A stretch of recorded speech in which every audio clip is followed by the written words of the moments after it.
Dear viewers, this is part 3 of the three-part series on transplantation in the Medicine for Anyone in the YouTube channel. Middle ear. A middle ear implant is a more recent hearing implant offering an alternative to conventional hearing aids. It may be considered for those who suffer with ear mold allergies, skin problems in their ears, outer ear infections, narrow, collapsed, or closed ear canals, or malformed ears. Bone transplantation. Conditions requiring bone transplantation. Some specific conditions that might require a bone graft include an initial fracture that the doctor suspects won't heal without a graft, a fracture that was not treated with a graft and that did not heal well, diseases of the bone like osteonecrosis or cancer. Dear listeners, by the way, this educational video is made possible by Prescribon, the makers of e-prescription software for digital prescriptions available freely for doctors on the website www.prescribon.com. Doctors who are interested in this e-prescription can freely avail of its vast collection of more than 100,000 e-prescriptions. Preservative solution for donor tissues.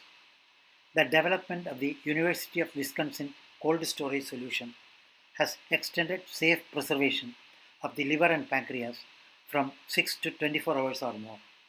Static cold storage in the UW solution, developed by Volkert Belzer at the University of Wisconsin some 40 years ago, remains the gold standard of organ preservation for transplantation. However, newly introduced machine perfusion techniques are fast gaining traction as an alternative. Hypothermic machine perfusion safely preserves donor organs and enhances mitochondrial recovery and function while adding oxygen in hypothermic oxygenated machine perfusion further improves organ preservation. Much interest has recently been focused on normothermic machine preservation. Its principle is to create the physiological environment by maintaining normal organ temperature, providing essential substrates for metabolism, oxygenation, and nutrition. Attempts to overcome immune reactions in transplanted tissue. Because of the extreme potential importance of transplanting certain tissues and organs, serious attempts have been made to prevent antigen-antibody reactions associated with transplantation. The following specific procedures have met with some degrees of clinical or experimental success. Tissue typing, human leukocyte antigen complex of antigens. Note, location of ABO blood group. The expression of A or B antigens and thereby an individual's blood group is the result of allelic combinations of genetic variants in the ABO gene on chromosome 9, that is in 9 long arm 34.2 region. Major histocompatibility complex MHC system. It is known as the human leukocyte antigen in humans, located on the short arm of chromosome 6. 6 of these antigens are present on the tissue cell membranes of each person, but there are about 150 different HLA antigens to choose from, representing more than 1 trillion possible combinations. Consequently, it is virtually impossible for two persons, except in the case of identical twins, to have the same 6 HLA antigens. Note, HLA corresponding to MHC class 1, A, B, and C, all of which are in the HLA class 1 group. HLAs corresponding to MHC class 2, DP, DM, DO, DQ, and DR, present antigens from outside the cell. HLA-A, HLA-B, and HLA-DR have long been known as major transplantation antigens.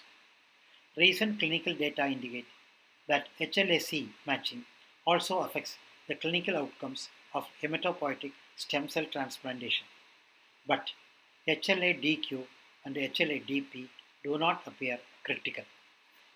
The HLA antigens are on the white blood cells as well as on the tissue cells.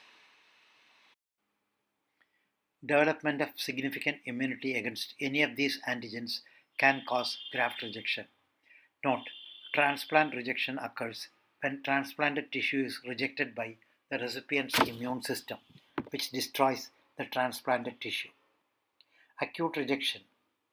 Acute rejection may occur anytime from the first week after the transplant to 3 months afterward. All recipients have some amount of acute rejection. Chronic rejection. Chronic rejection can take place over many years. The body's constant immune response against the new organ slowly damages the transplanted tissues or organ. Chronic rejection in organ transplantation, an undefined problem. Despite advances in all aspects of organ transplantation, evidenced by the 1 year patient and graft survival often exceeding 90%, the long term perspectives of transplantation remain problematic as the rate of decline of successfully transplanted organs has not changed in over 20 years. Testing for tissue typing. Tissue typing for these antigens is done on the membranes of lymphocytes that have been separated from the person's blood. The lymphocytes are mixed with appropriate antisera and complement. After incubation, the cells are tested for membrane damage, usually by determining the rate of transmembrane uptake by the lymphocytic cells of a special type. Some of the HLA antigens are not severely antigenic. Therefore, a precise match of some antigens between donor and recipient is not always essential to allow allograft acceptance. By using a more advanced method of genetic testing and obtaining the best possible match between donor and recipient, the grafting procedure has become far less hazardous. The best success has been with tissue type matches between siblings and between parent and child. The match in identical twins is exact, so transplants between identical twins are almost never rejected because of an immune reaction. Prevention of graft rejection by suppressing the immune system. The survival of transplanted organs remains limited by the body's immune responses, which are designed to discriminate between self and non self or altered self. Many of the complications of transplantation result from the crude nature of our attempts to suppress these. Many different immunosuppressive regimens for solid organ transplantation are in clinical use. If the immune system were completely suppressed, graft rejection would not occur. In fact, in a person who has serious depression of the immune system, grafts can be successful without the use of significant therapy to prevent rejection. However, in the person with a healthy immune system, even with the best possible tissue typing, allografts seldom resist rejection for more than a few days or weeks without the use of specific therapy to suppress the immune system. Furthermore, because the T cells are mainly the portion of the immune system important for killing grafted cells, their suppression is much more important than suppression of plasma antibodies.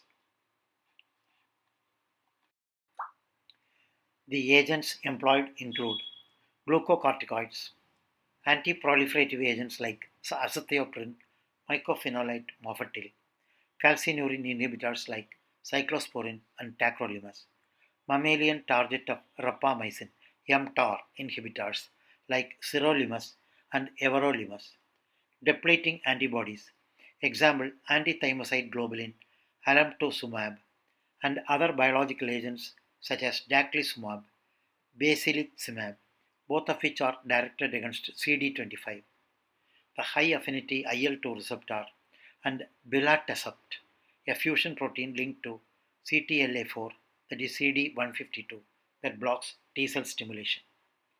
Some of the therapeutic agents that have been used for this purpose include the following: 1. Glucocorticoid hormones from adrenal cortex glands or drugs with glucocorticoid like activity. These drugs inhibit genes that code for several cytokines, especially interleukin 2, IL-2. IL-2 is an essential factor that induces T cell proliferation and antibody formation. various drugs that have a toxic effect on the lymphoid system and therefore block formation of antibodies and T cells, especially the drug azathioprine. 3. Cyclosporin and tacrolimus, which inhibit formation of T helper cells and therefore are especially efficacious in blocking the T cell rejection reaction. These agents have proven to be highly valuable drugs because they do not depress some other portions of the immune system. 4. Immunosuppressive antibody therapy, including specific anti-lymphocyte or IL-2 receptor antibodies. Use of these agents often leaves the person unaffected, unprotected from infectious disease. Therefore, sometimes bacterial and viral infections become rampant. In addition, the incidence of cancer is several times greater in an immunosuppressed person, presumably because the immune system is important in destroying many early cancer cells before they can begin to proliferate. Transplantation of living tissues in people has been successful mainly because of the development of drugs that suppress the responses of the immune system. With the introduction of improved immunosuppressive agents, successful organ transplantation has become much more common. The current approach to immunosuppressive therapy attempts to balance acceptable rates of rejection with moderation of the adverse effects of immunosuppressive drugs. Clinical perspectives and future prospects. Modern immunosuppressive therapy has improved 1-year graft survival to above 90% for kidney and liver recipients and above 80% for most other solid organ transplants. But late graft loss and the adverse effects of chronic immunosuppression remain a significant problem. Challenges include improving donor organs prior to transplantation and the development of better tests to monitor the immune response following transplantation and making it easier to individualize immunosuppressive therapy. So, dear viewers, this is the end of part 3 of the 3-part series on transplantation in the Medicine for Anyone in the YouTube channel. Thank you for watching.